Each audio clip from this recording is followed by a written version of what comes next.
All right, guys, here she is. Start from the front and kind of work our way back. Not a whole lot going on up front here. I'm going to mount two LED lights here and run a separate battery for them. I do a lot of night fishing in the river, and I want to be able to see floating debris coming at me, so that'll be a future upgrade.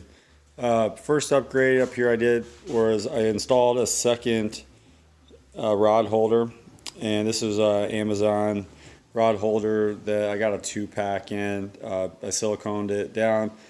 I just put screws through it. Felt pretty sturdy right here. This is some pretty hard plastic, and silicone the screws, and then underneath of it, so it would be watertight.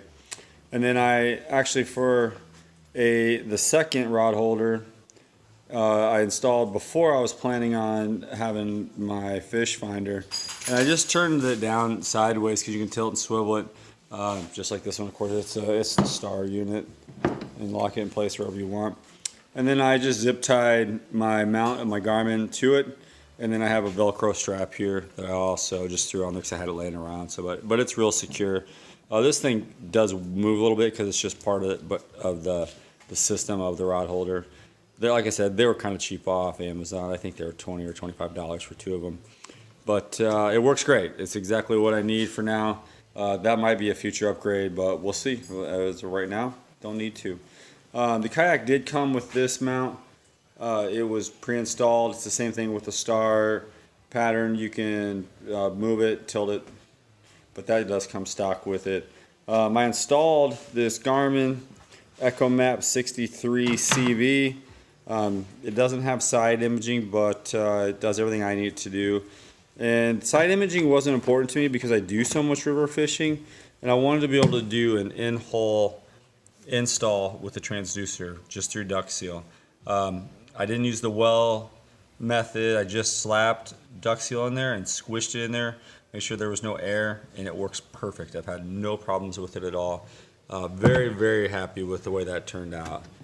On each side, I installed some cleats. You can see that one a little bit better.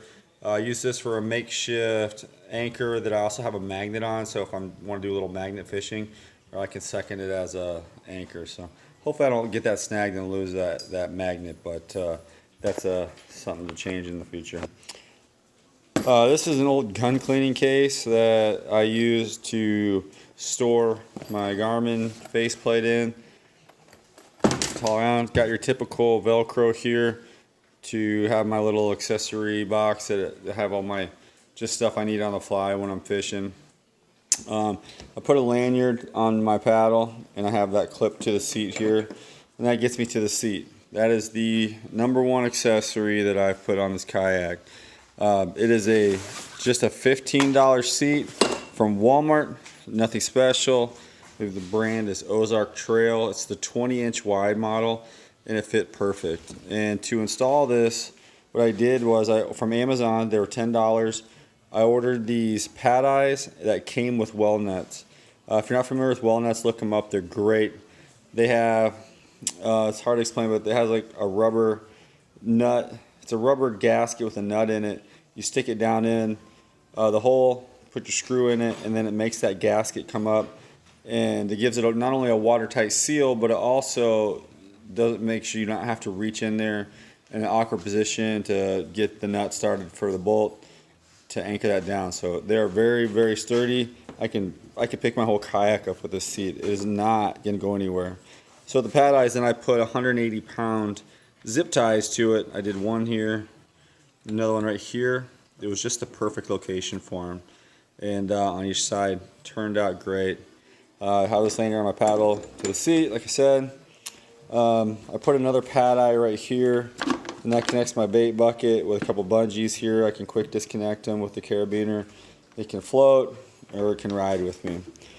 Another thing that's great with this seat upgrade is not only did it get me up in a more comfortable position, a more comfortable seat, because the original, I don't even call it a seat, it's just a pad that comes with it and a backrest. That after 4 or 5 hours on the water, it gets pretty uncomfortable. So now underneath my seat, I can take your typical quick tackle box, and I can slide under there. I can stow quite a bit under there.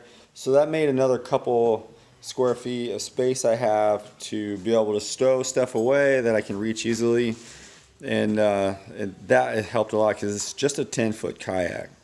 So also with having this seat upgrade, it gave me all this space. Before, the backrest clipped on to this and then would sit in this area here. So all of this area was useless. It was all taken up. So between my seat and my milk crate, I didn't have extra room. Now I have enough room. I could throw a whole bait cooler in here if I want to. I let my backpack right in there where I keep a lot of stuff. It just made this small kayak so much better. Now, as far as traveling on the road and I have it strapped to the back of my truck, I can undo this bungee cord here, lay the seat down. On the Lifetime Tamarack, there is an anchor point here, and there's another one up front here. And I can just take this bungee cord, strap it in there, and now this is not going to come up. I can maybe have a little bit tighter bungee cord, but I mean that's not going to go anywhere driving down the road.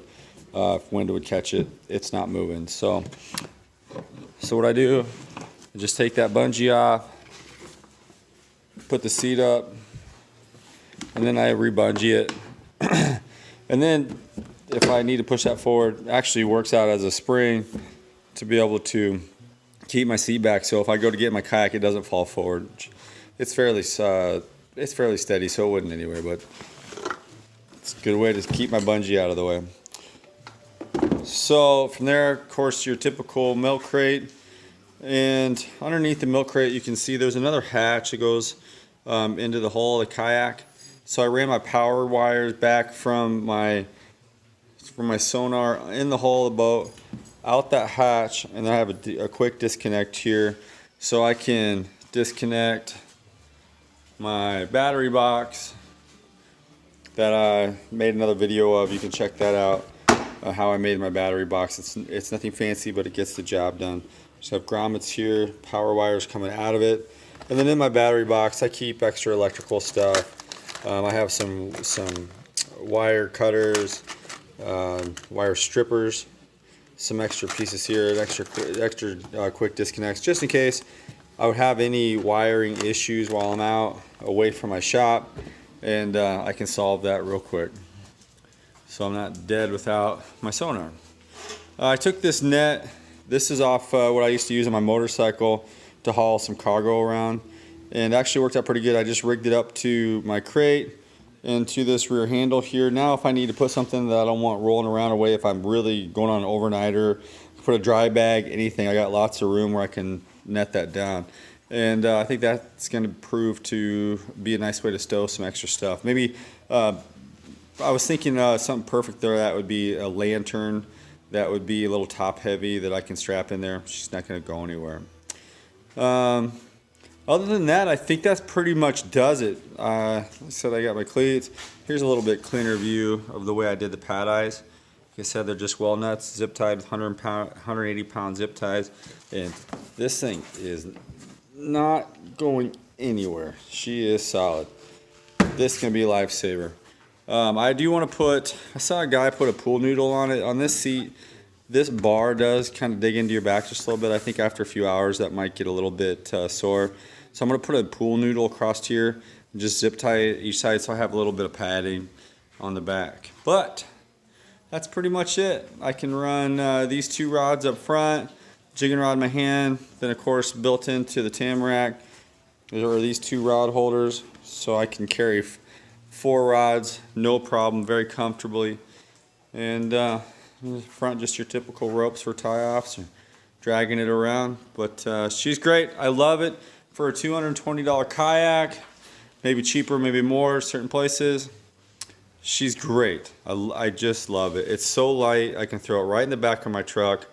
It's not too cumbersome, too heavy. One-man job, just ripping out of your truck, throw it in the water. So if something happened to this kayak, my best recommendation I can give it is that I'd buy another one exactly like it. So it's a great value for the money. But if you have any questions, shoot me a comment and I'll respond.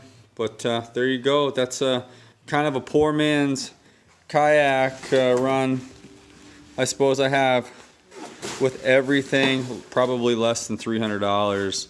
for the boat and accessories involved, not counting the sonar, of course. And she's great. All right, guys, that's going to wrap it up. If you have any questions, like I said, shoot a comment. We'll get back to you.